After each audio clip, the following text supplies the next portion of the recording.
The lights that burned too bright. The suburban street was eerily quiet, its stillness broken only by the hum of a patrol car idling near the curb. The spinning red and blue lights of the vehicle cast a surreal glow against the modest brick homes, their manicured lawns bathed in flashes of color. Officer Paul Grant, a man in his early 40s with a stern expression and a no-nonsense demeanor, stepped out of the car, his hand instinctively resting on the holster at his hip. His sharp eyes scanned the street before locking onto a figure a few houses away. Standing in front of a small brick house was a tall woman dressed impeccably in a tailored navy suit. Her shoes gleamed, her hair was pulled back in a simple yet elegant bun, and her posture was that of someone used to command and respect. She was holding a brown leather purse in one hand and appeared to be checking something on her phone with the other. To anyone else, she might have been another professional passing through. But to Paul, she matched the description of a suspect in a burglary call he had responded to earlier. "Hands where I can see them," Paul barked, his voice echoing down the empty street. The woman raised her head, her frown deepening as she met his gaze. There was no fear in her eyes, only confusion and a hint of irritation. "Excuse me?" she asked, her tone calm but firm. "What's this about?" "I said, hands where I can see them," Paul repeated, louder this time. His hand shifted on his holster, the gesture clear in its threat. The woman didn't flinch. "This is my property," she said, gesturing toward the house behind her. "I'd like to know why you're shouting at me." Paul took a step closer, his brow furrowing. "You matched the description of a suspect," he snapped. "Turn around. Now." The woman's eyes narrowed, her calm composure unwavering. "I'm not turning around until you tell me why you're accusing me of something I didn't do." Paul's patience snapped. He moved quickly, grabbing her wrist and twisting it behind her back with unnecessary force. The woman gasped in pain, but her voice remained steady. "I'm not resisting," she said through clenched teeth. "You're making a mistake." Ignoring her, Paul slapped the cold steel of the cuffs onto her wrists. "Resisting arrest. That's another charge," he muttered, shoving her toward the patrol car. The woman stumbled, her heels scraping against the pavement. By now, a small group of neighbors had emerged from their homes, their murmurs of confusion and disbelief growing louder. A man shouted from his porch, "She didn't do anything. Let her go." Another woman pulled out her phone, recording the scene as others gathered in clusters, their faces a mixture of anger and concern. The woman's calm facade didn't falter. "Call someone," she said, her voice cutting through the noise with practiced authority. "Call the federal courthouse." Paul scoffed, his smirk widening. "Save it for the judge." She let out a dry laugh, her eyes narrowing as she met his gaze. "You might regret saying that." Paul froze for a split second, the weight of her words sinking in. But his pride refused to let him waver. He opened the back door of the patrol car and shoved her inside, slamming the door shut with more force than necessary. The murmurs from the crowd grew louder, their voices mixing with the spinning lights and distant sirens that seemed to echo in the background. Hours earlier, Judge Evelyn James Carter had started her day like any other. Rising at dawn, she had meticulously planned out her packed schedule. As a federal judge, her days were structured to the minute. Hearings in the morning, meetings with law clerks in the afternoon, and mentoring sessions with young attorneys in the evening. Her life was a blend of discipline, service, and an unwavering commitment to justice. But today, she had carved out time for something different. Her elderly aunt, who had raised her after the death of her parents, needed help around the house. A leaky faucet, a wobbly railing on the porch, and a medication list that needed updating had drawn Evelyn to her childhood neighborhood. The street held memories of summers filled with bike rides, block parties, and late-night card games on her aunt's porch. It was her sanctuary, her reminder of simpler times. Evelyn arrived early, dressed in casual slacks and a blouse. She spent hours fixing things, talking with her aunt, and reminiscing about the past. When she finally stepped outside to leave, the sun was high in the sky, and the street was quiet. Spotting the patrol car idling nearby, she thought little of it. This was a predominantly white neighborhood, and the presence of police vehicles was nothing unusual. As she approached her car parked a few houses down, she noticed the officer watching her. His eyes were sharp, assessing, almost accusatory. Evelyn, no stranger to prejudice or ignorance, felt a familiar knot tighten in her stomach. Still, she squared her shoulders and continued forward. She would not be intimidated. Officer Paul Grant had been patrolling the neighborhood for hours. The call about a suspicious person came just as his shift began, describing a black woman in her 40s allegedly seen near homes. When he saw Evelyn exit the house and walk down the street, he made his judgment without hesitation.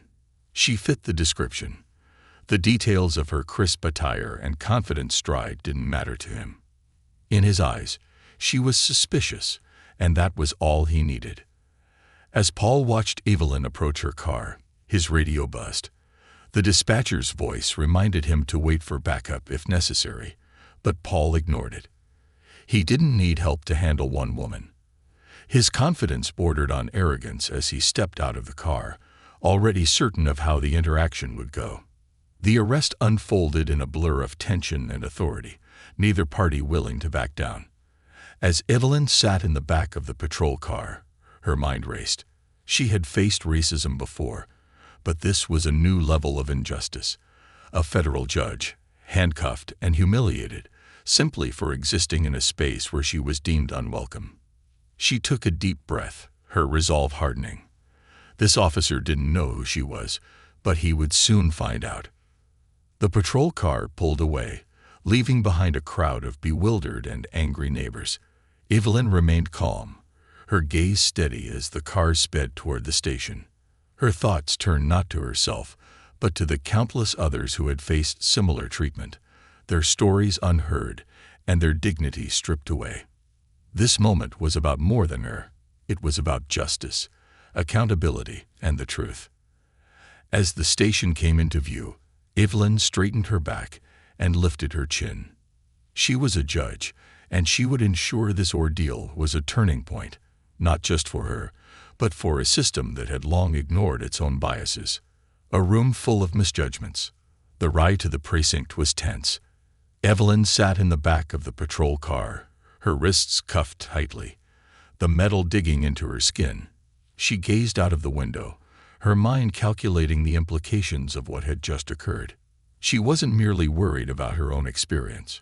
She was concerned for the many who lacked the position or voice to stand up to such treatment. She was no stranger to systemic failures, but being in the back seat of a patrol car as a victim, not a judge, brought the issue painfully close. Officer Paul Grant remained silent, his grip on the steering wheel tight as he navigated through suburban streets toward the station. He avoided looking in the rearview mirror, aware of Evelyn's piercing gaze that seemed to bore into the back of his skull. Something about her demeanor unnerved him. It wasn't fear or anger. It was a calm defiance that suggested she knew something he didn't. "Do you always treat people this way?"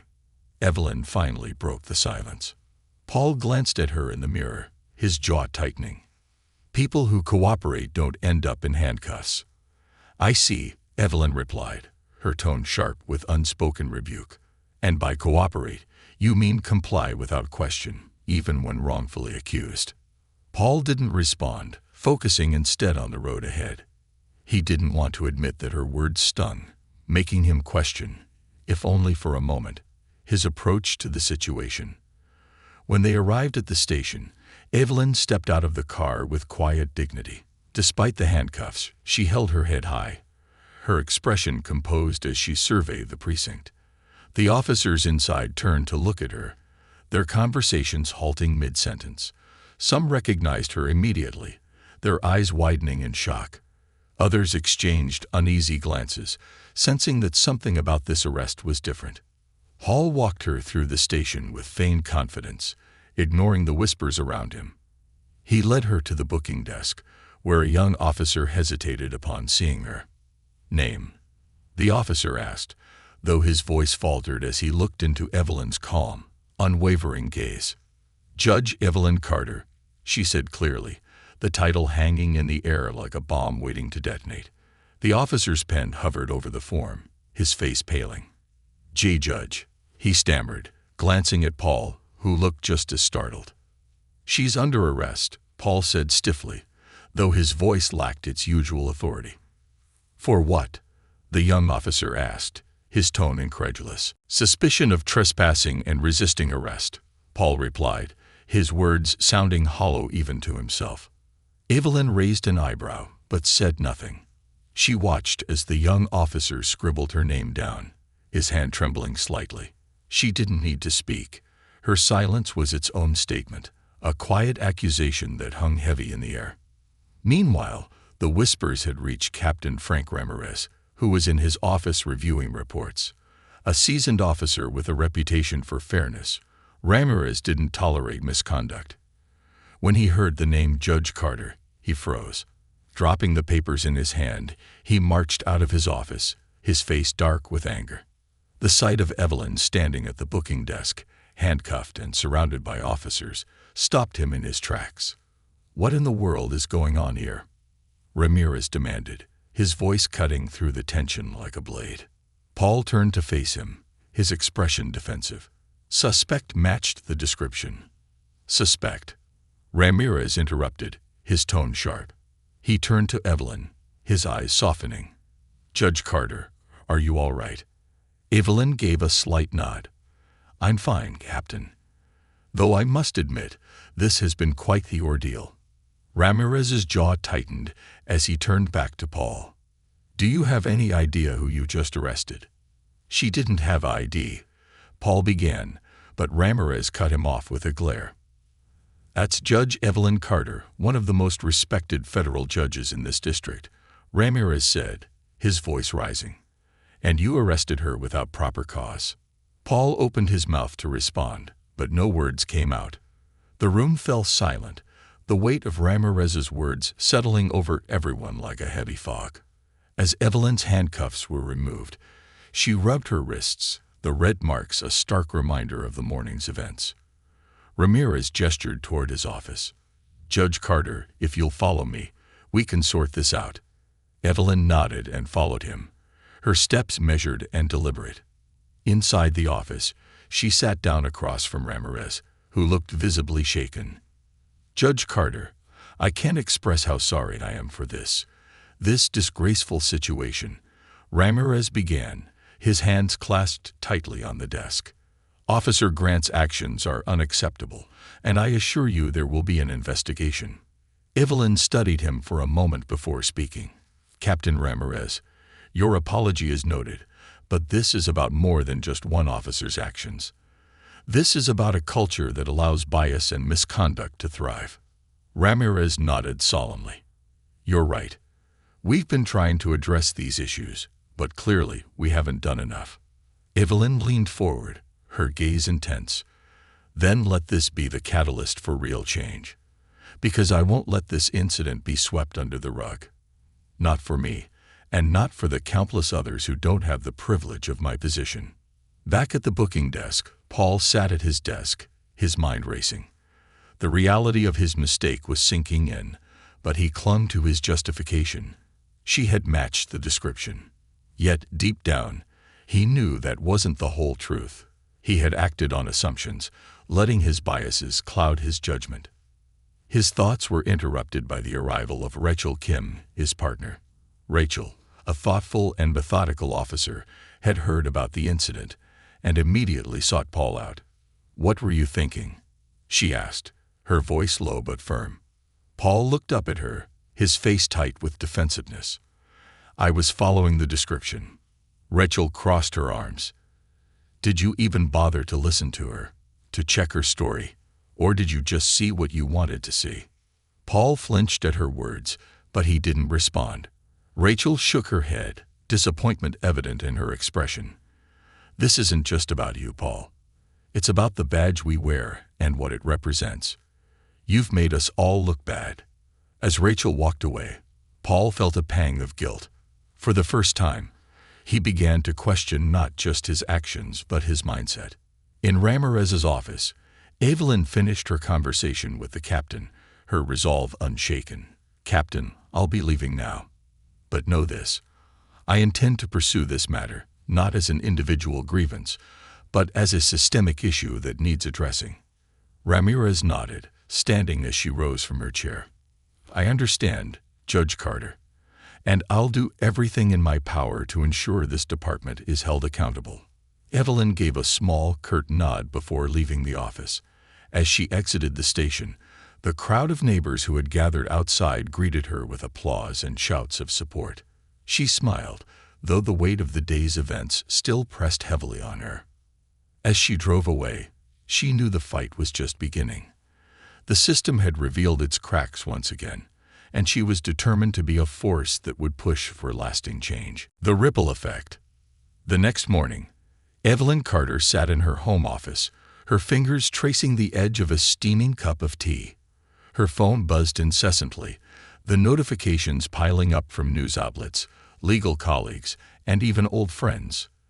The story of her arrest had leaked overnight, and it was everywhere. Videos captured by neighbors showed the confrontation in stark clarity, her composed demeanor, the officer's aggression, and the murmurs of disbelief from the crowd. Evelyn's inbox overflowed with messages of support and outrage. Civil rights organizations, community leaders, and even local politicians reached out, eager to rally around her story. But Evelyn wasn't interested in personal vindication. For her, this was about more than one incident. It was about the systemic failures that allowed it to happen. Her phone buzzed again. A call from her clerk, Andrea. "Judge Carter," Andrea began, her voice tinged with worry. "Are you sure you're ready for this? The media is already running with the story. It's escalating quickly." Evelyn leaned back in her chair, her gaze steady. "Andrea, I've been ready for this fight my entire career. This isn't just about me. It's about the system. If my position can shine a light on these issues, then it's worth it." There was a pause on the other end before Andrea replied, her tone soft but resolute. "We're all behind you. Whatever you need." Evelyn thanked her, hung up, and turned her attention to her desk. She had spent the early morning drafting a detailed statement, one that would not only address her arrest, but also outline the broader issue of systemic bias in law enforcement. She knew the narrative needed to be controlled and focused, or it would spiral into sensationalism. Across town, Officer Paul Grant sat slouched on his couch, staring at the television. The morning news played clips of the viral videos and interviews with witnesses. The words "Federal Judge Wrongfully Arrested" scrolled across the bottom of the screen, a headline that felt like a punch to his gut. Paul's phone had been ringing nonstop since the story broke, but he ignored it. His colleagues had turned against him, his captain had placed him on administrative leave, and the public had already judged him guilty. The backlash was overwhelming. His partner, Rachel Kim, showed up at his apartment unannounced. She knocked firmly on the door, her expression unreadable when he finally opened it. "Paul," she said, stepping inside without waiting for an invitation, "we need to talk." "I don't need a lecture," he muttered, collapsing back onto the couch. Rachel remained standing, her arms crossed. "This isn't a lecture. It's a reality check. You've been blind to your biases for too long, and now it's caught up with you. Do you even realize the damage you've done?" Paul's jaw tightened. "I was following protocol." She matched the description. Rachel scoffed. "Protocol? Paul, she told you she lived there. You ignored her because you assumed she didn't belong. That's not protocol. That's prejudice." Her words stung, but Paul couldn't bring himself to admit she was right. Instead, he deflected. "So what now? Am I supposed to go on TV and beg for forgiveness?" Rachel's gaze softened, but her tone remained firm. "What you need to do is face the truth. If you don't, this will haunt you forever, not just your career, but your conscience." At the precinct, Captain Frank Ramirez prepared for the press conference scheduled for later that afternoon. He had spent the morning reviewing Officer Grant's record, which was riddled with complaints of excessive force and allegations of racial profiling. The pattern was undeniable. and Ramirez felt a deep sense of failure for not addressing it sooner. The department was under intense scrutiny, and the pressure from city officials was mounting. Ramirez knew that one misstep during a press conference could further damage their reputation. As he rehearsed his remarks, his assistant interrupted. "Captain, Judge Carter just released a statement," she said, handing him a printed copy. Ramirez read the statement carefully. Evelyn's words were powerful and precise, highlighting not just her experience, but the systemic issues within law enforcement. She called for accountability, transparency, and immediate reform. Ramirez sighed, knowing that her statement would only amplify the public's demands. Meanwhile, Evelyn was on her way to a meeting with Marcus Reed, an investigative journalist and an old friend. Marcus had a reputation for exposing corruption and systemic failures, and Evelyn trusted him to handle her story with integrity. They met at a quiet cafe, away from the prying eyes of the media. Marcus greeted her warmly but got straight to business.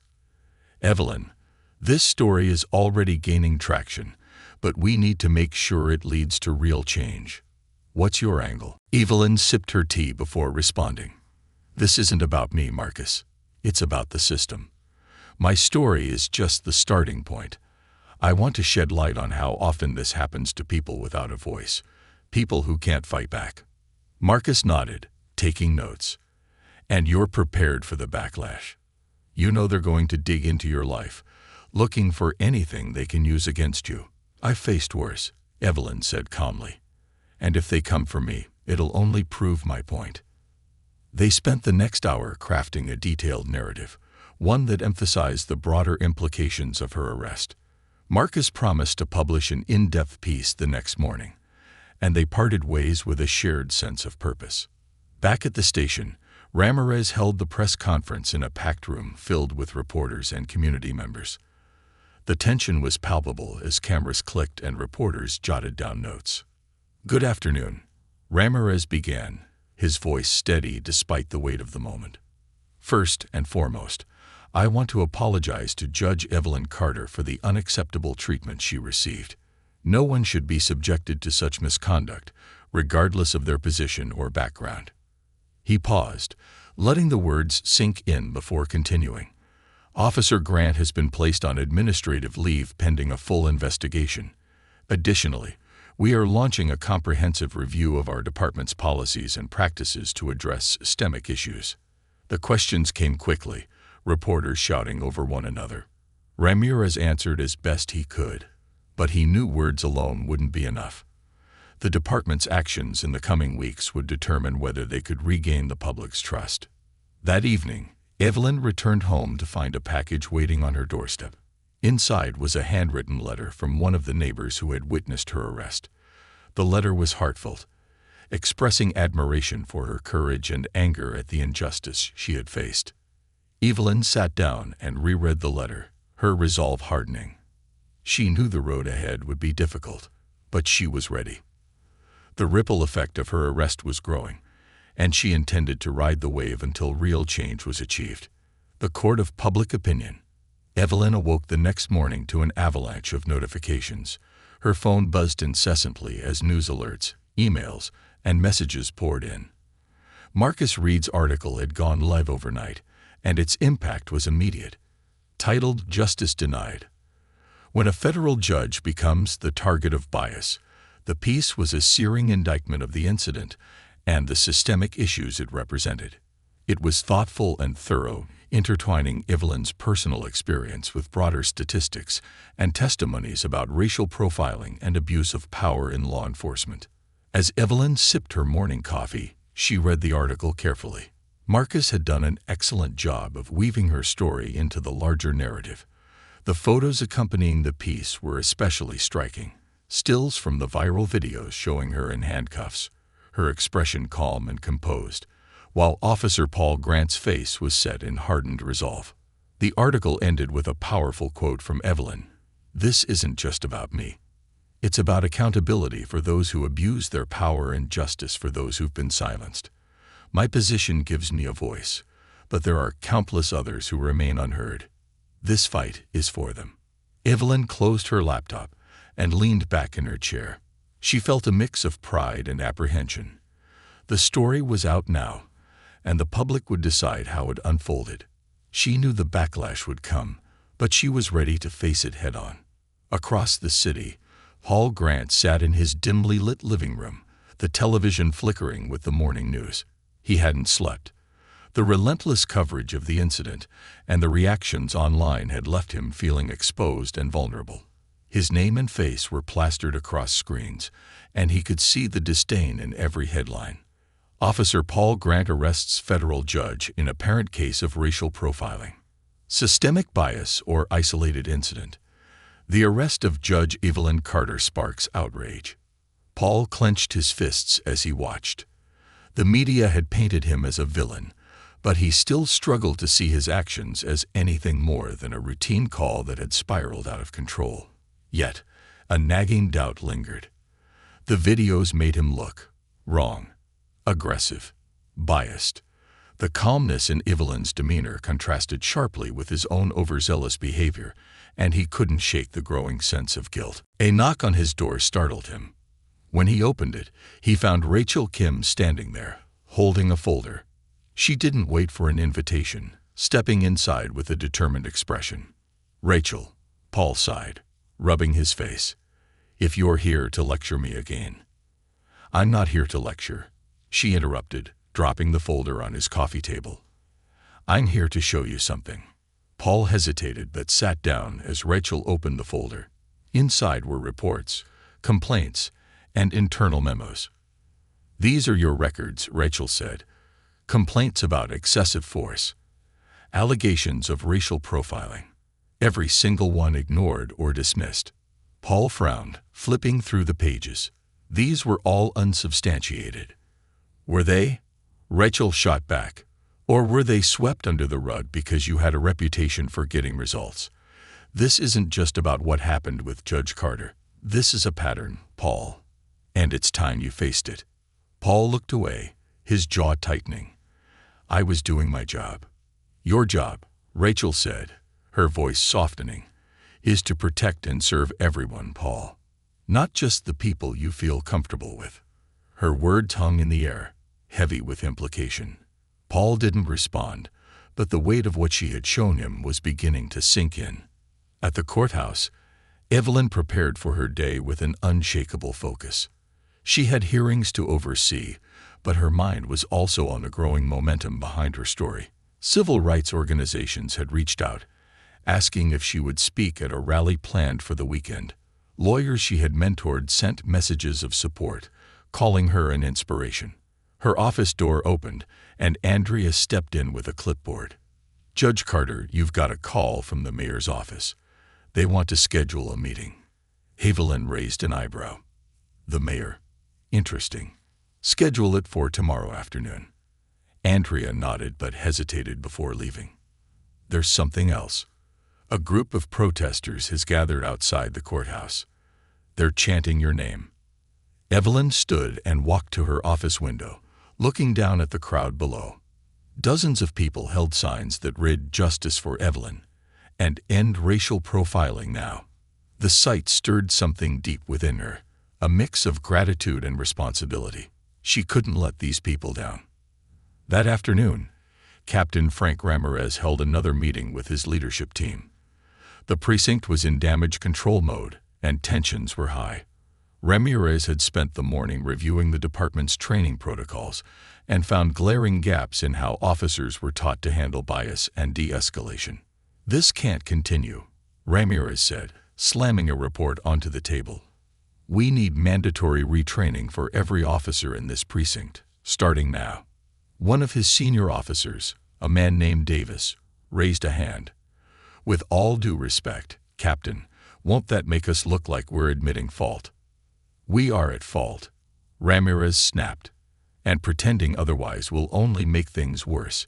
We've let this culture fester for too long. It's time to clean it up." The room fell silent, and Ramirez sighed, his tone softening. "This isn't just about Officer Grant or Judge Carter. It's about the integrity of this department. If we don't act now, we'll lose whatever trust the community still has in us." Later that evening, Evelyn attended a meeting with several community leaders and activists. They gathered in a local church, the room buzzing with energy. People shared their stories of police misconduct and racial profiling, each testimony adding fuel to the collective anger and determination. When it was Evelyn's turn to speak, she stood at the front of the room, her presence commanding. "I'm here because I've experienced firsthand what happens when those in power abuse their authority," she began. "But I'm also here because I believe in the power of this community to demand and create change." The room erupted in applause, and Evelyn continued, her voice steady and resolute. "This isn't just my fight. It's our fight. And together, we can hold the system accountable." As the meeting concluded, Evelyn felt a renewed sense of purpose. The ripple effect of her arrest was growing into a wave, and she was determined to ride it all the way to meaningful reform. Across town, Paul sat alone in his apartment, staring at his badge on the table in front of him. Rachel's words echoed in his mind, and the weight of his actions pressed down on him like never before. He thought about the people he had arrested over the years, the times he had dismissed their protests of innocence, and the lives he might have impacted unfairly. For the first time, Paul wondered if it was time to change, not just as an officer, but as a person. Breaking the silence. The courthouse steps were crowded with reporters, activists, and concerned citizens the following morning. Cameras flashed as Evelyn Carter emerged from the building, her presence commanding immediate attention. Dressed in a tailored black suit, she carried herself with the quiet strength of someone who understood the gravity of the moment. She stopped at the top of the stairs, flanked by her assistant Andrea and Marcus Reed, who had agreed to serve as her media advisor for the time being. The crowd hushed as Evelyn raised her hand, signaling she was ready to speak. "Good morning," she began, her voice steady but firm. "Many of you know me as Judge Carter, a federal judge who has dedicated her life to upholding the law and ensuring justice is served. But today, I stand before you not as a judge, but as a citizen who was wrongfully targeted and humiliated because of systemic issues within our policing system." The crowd murmured, a mixture of anger and support. "I was fortunate," she continued. "I have a platform and a voice that cannot be easily silenced. But this isn't just about me.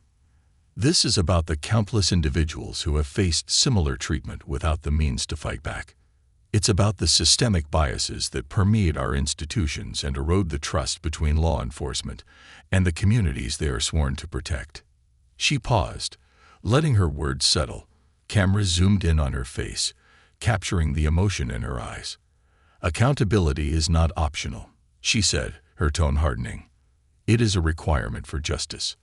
Officer Grant's actions reflect a broader issue, and addressing it requires more than apologies. It requires action, transparency, and reform." The crowd erupted into applause, and Evelyn stepped back as Marcus took over to field questions from the press. She descended the stairs, moving through the throng of people offering words of support and gratitude. For a moment, she allowed herself to feel their energy, their belief that change was possible. Across town, Paul Grant sat in the precinct's break room, staring blankly at a cup of coffee. The past few days had been a whirlwind of media scrutiny, departmental investigations, and personal reflection. The weight of it all felt unbearable. He had spent the night replaying the events of Evelyn's arrest in his mind, each detail cutting deeper into his growing sense of guilt. He had dismissed her claims without listening, ignored the crowd's protests, and treated her as though she were guilty before proving her innocence. And now, the world was watching. The door opened, and Captain Ramirez entered. Paul tensed as Ramirez sat across from him, his expression unreadable. "Paul," Ramirez began, his voice low but firm, "we need to talk." Paul nodded, bracing himself for the worst. "I've reviewed your record," Ramirez continued. "The complaints, the allegations of misconduct, they paint a troubling picture, but what happened with Judge Carter has taken this to a whole new level." Paul swallowed hard. "Captain, Save it," Ramirez interrupted. "This isn't the time for excuses. You crossed a line, And now we're all paying the price for it.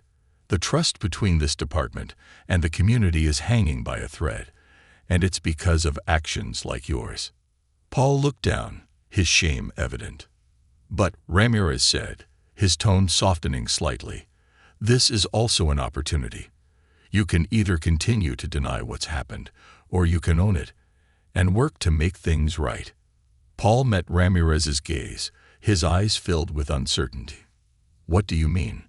"I mean," Ramirez said, leaning forward, "you need to publicly acknowledge your mistakes and take responsibility for your actions. Not just for Judge Carter, but for every person you've treated unfairly." Paul hesitated, the weight of the suggestion pressing down on him. "I don't know if I can." "You can," Ramirez said firmly. "And you must."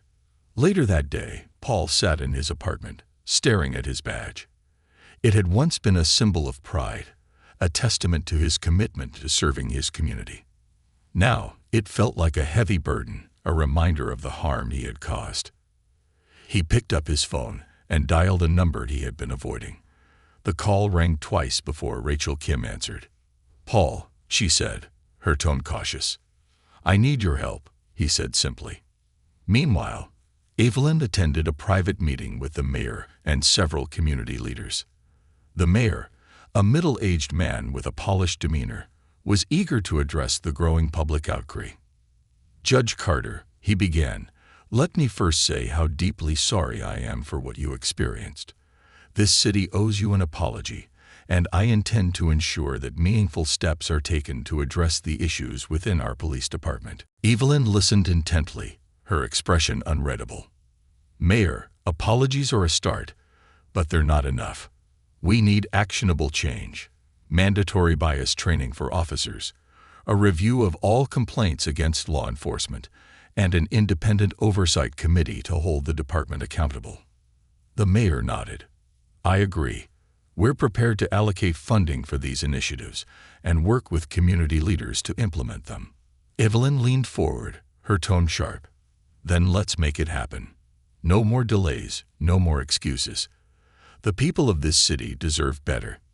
The mayor promised to fast-track the reforms, and Evelyn left the meeting feeling cautiously optimistic. The momentum was building, and she intended to see it through. The following morning, Paul stood in front of a small podium in the precinct's press room. The room was packed with reporters, and the air was thick with anticipation. His hands trembled as he adjusted the microphone. "I want to start by saying I made a mistake," he began, his voice shaky but clear. "My actions during the arrest of Judge Evelyn Carter were wrong. I acted on assumptions and biases that clouded my judgment, and for that, I am deeply sorry." He paused, taking a deep breath. "I failed to uphold the principles of fairness and justice that this badge represents, and while I can't undo what I've done, I can commit to learning from this and doing better." The room was silent as Paul stepped back, his face pale but resolute. Ramirez took the podium next, outlining the department's plans for reform and emphasizing their commitment to rebuilding trust with the community. Evelyn watched the press conference from her office, her expression thoughtful. Paul's apology was a start, but she knew the road to real change would be long and difficult. Still, she felt a glimmer of hope. The ripple effect of her arrest had grown into a wave, and the city was finally beginning to confront its deep-seated issues. Evelyn was ready to keep fighting, not just for herself, but for everyone who had been silenced or overlooked. This was only the beginning, the dawn of change. A month had passed since Evelyn Carter's arrest, but the echoes of that fateful day still reverberated through the city. It wasn't just a story anymore. It had evolved into a movement. The conversations sparked by the incident were no longer confined to social media or the press. They were taking place in city halls, living rooms, classrooms, and precincts. Evelyn found herself at the center of a growing coalition of activists, community leaders, and reform-minded officials. Her days, already packed as a federal judge, were now filled with meetings, public forums, and strategy sessions. She had become a symbol of resilience and accountability, though she often reminded those around her that this fight wasn't about her alone. A system under scrutiny, At the precinct, Captain Frank Ramirez faced the daunting task of reshaping his department. True to his word, he had launched a comprehensive review of the police force. The findings were damning. Over 30 complaints of racial profiling in the past 5 years, half of them involving Officer Paul Grant. The complaints had been dismissed or ignored, hidden under a veil of bureaucracy and complacency. Ramirez wasted no time. Officers with troubling patterns of behavior were placed on administrative leave pending further investigation, and a series of mandatory bias training sessions were rolled out. Ramirez also invited community leaders to participate in the department's reform process, creating a citizens' advisory board that would oversee changes and hold officers accountable. One of the most contentious changes was the implementation of body cameras for all officers. The union initially resisted, citing concerns about privacy and funding, but the overwhelming public support for transparency forced their hand. Ramirez knew these reforms were only the beginning, but he was determined to see them through. Paul Grant's redemption. Paul Grant had been placed on probation after his public apology. Though many in the department and the community viewed him as a scapegoat, Paul saw it differently. The weeks of self-reflection and therapy he had started on Rachel Kim's advice had forced him to confront his biases and the damage they had caused. One afternoon, Paul stood in the precinct's community room, addressing a group of cadets. It was his first time speaking publicly since the press conference. "I'm not proud of my actions," he began, his voice steady but tinged with regret. "I let my assumptions guide me instead of the facts. I didn't see people, I saw suspects, and that mindset cost me my integrity and the trust of the community I swore to protect." He paused, looking out at the cadets. "You have a choice. You can carry the weight of your biases unchecked, or you can confront them and grow. This badge is a privilege, not a shield for ignorance or misconduct." The room was silent as Paul finished, the cadets absorbing his words. For the first time, Paul felt a glimmer of hope that his experience could serve as a cautionary tale, and perhaps a turning point. The courtroom and the streets. Evelyn's work in the courtroom had taken on new significance. Her decisions were scrutinized more closely than ever, but she welcomed the challenge. She viewed each case as an opportunity to reaffirm her commitment to justice and fairness.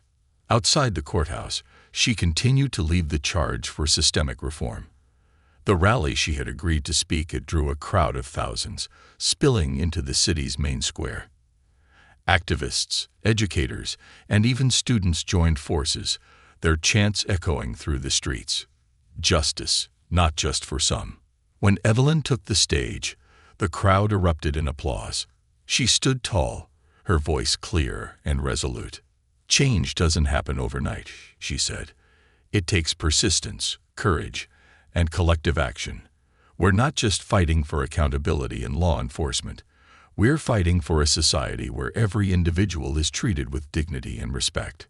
Her words ignited the crowd, their cheers a testament to the power of collective action. The ripples expand. Marcus Reed's continued coverage of the movement kept the public engaged.